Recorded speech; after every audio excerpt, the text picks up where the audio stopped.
A questo punto però la risposta alla domanda è vaccinare o no questi bimbi, la risposta è sicuramente sì. Professor Colleselli, qual è la strada per uscire, scherziamoci su, dalla nebbia di questa pandemia? Eh, bella domanda. Noi siamo in questo momento in una fase di importante espansione della vaccinazione a livello mondiale. Abbiamo credo superato i 5 miliardi di persone che hanno fatto almeno una dose.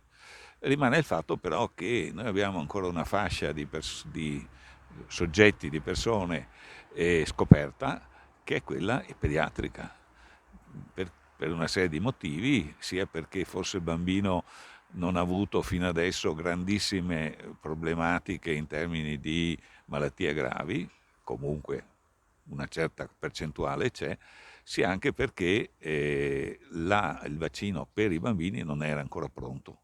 Adesso però c'è.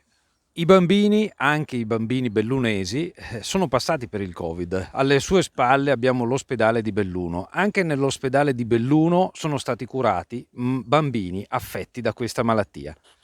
Certamente anche i bambini possono infettarsi, la maggioranza forse ha una malattia sostanzialmente lieve, alcuni però possono avere una malattia importante, invasiva, e il rischio che riguarda anche certe fasce d'età molto inferiori, tipo neonati, che possono contrarre l'infezione durante il ricovero in ospedale, durante il parto, o addirittura più spesso dai genitori subito dopo che rientrano a casa.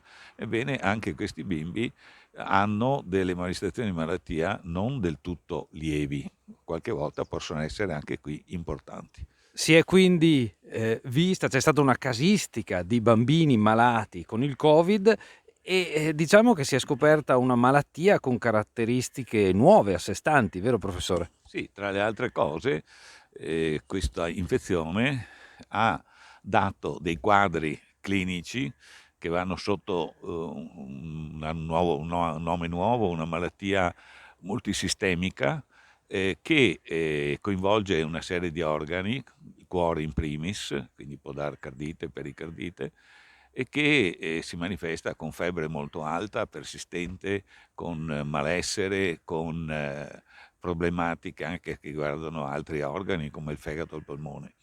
Ebbene, questa malattia nuova, che inizialmente noi pensavamo fosse una malattia che ha un nome, si chiama malattia di Kawasaki, poi si è visto che non è così, è una malattia nuova legata a questo tipo di infezione, non è frequentissima, però casistica di decine di casi ci sono, in particolare ad esempio nelle strutture ospedaliere universitarie nostre del Veneto si parla di 40-50 casi, che non sono pochissimi. A livello nazionale, purtroppo, perfino la conta dei morti riguarda anche dei bambini. Ci sono bambini morti di Covid. Sì, anche se qualcuno ha negato che il bambino rientrasse in questa categoria, cioè di rischio, in realtà il rischio c'è, molto basso a dire la verità, però una malattia grave polmonare con rianimazione e con decesso arriva oggi, la stima che riguarda la fascia d'età tra 5 e 11 anni, può arrivare a 1 o 2 casi per milione di decesso e 3-4 volte tanto di ricovero in rianimazione.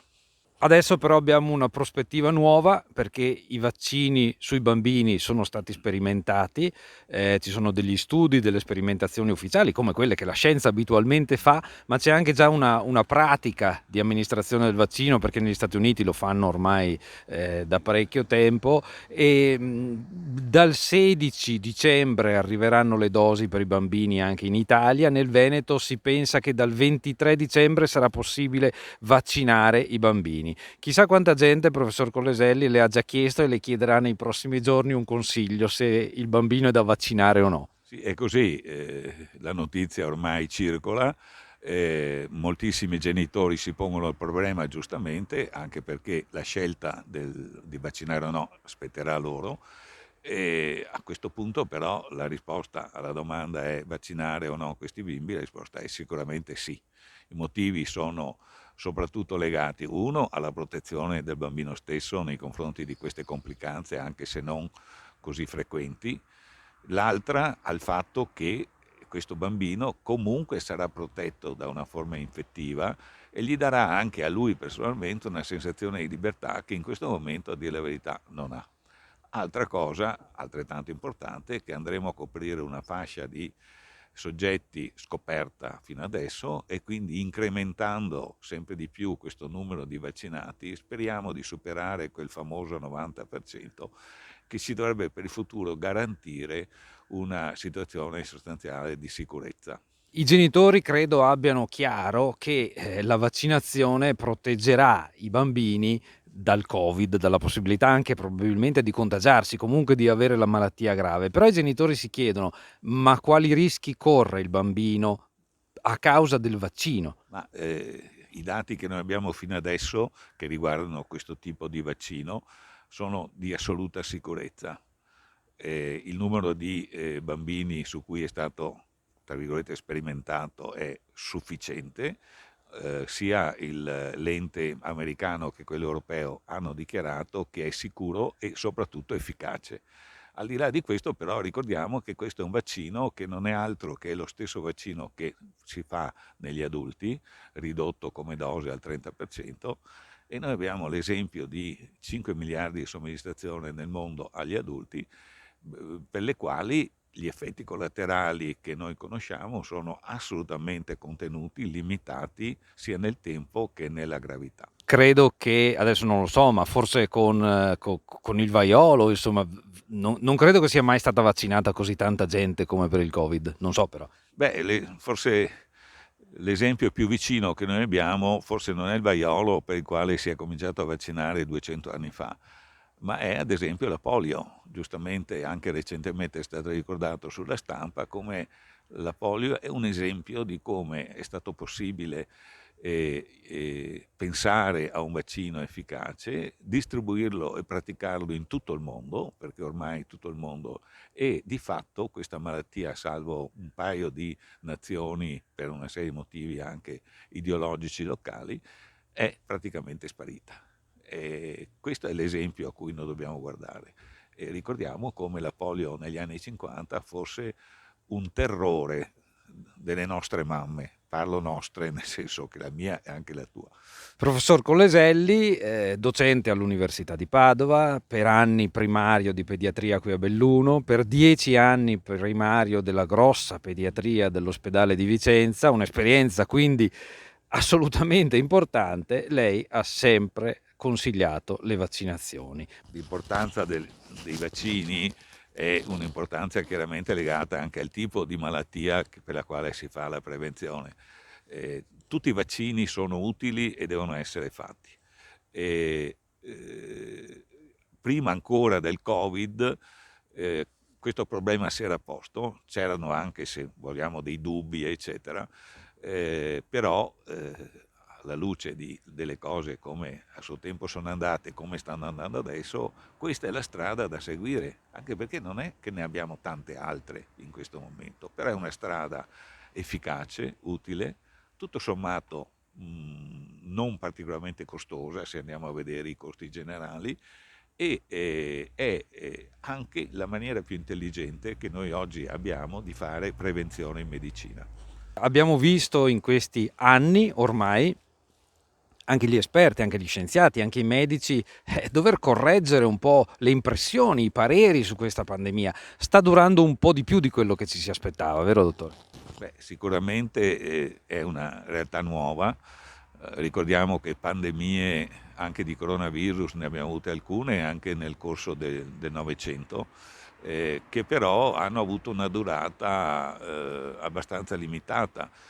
Forse la pandemia più nota, che è quella della spagnola, è durata 2 anni e mezzo. Qui andiamo tranquillamente, credo, oltre i 2 anni.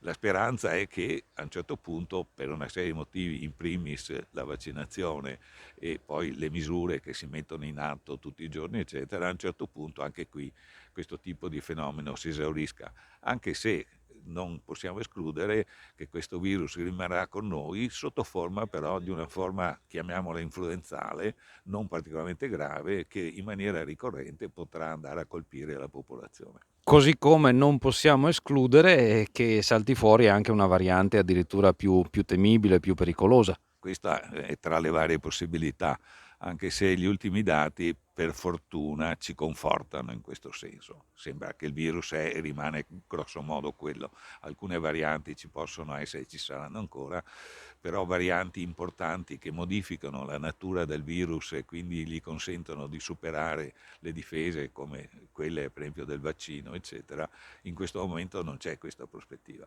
E quindi sì, continuo a dire, non facciamoci la testa, andiamo avanti, di volta in volta si fanno le scelte giuste per intervenire, anche queste ondate sono alla fine queste forme di ricorrenza, perché il virus ancora trova un notevole spazio nella popolazione di persone non protette a cui attaccarsi.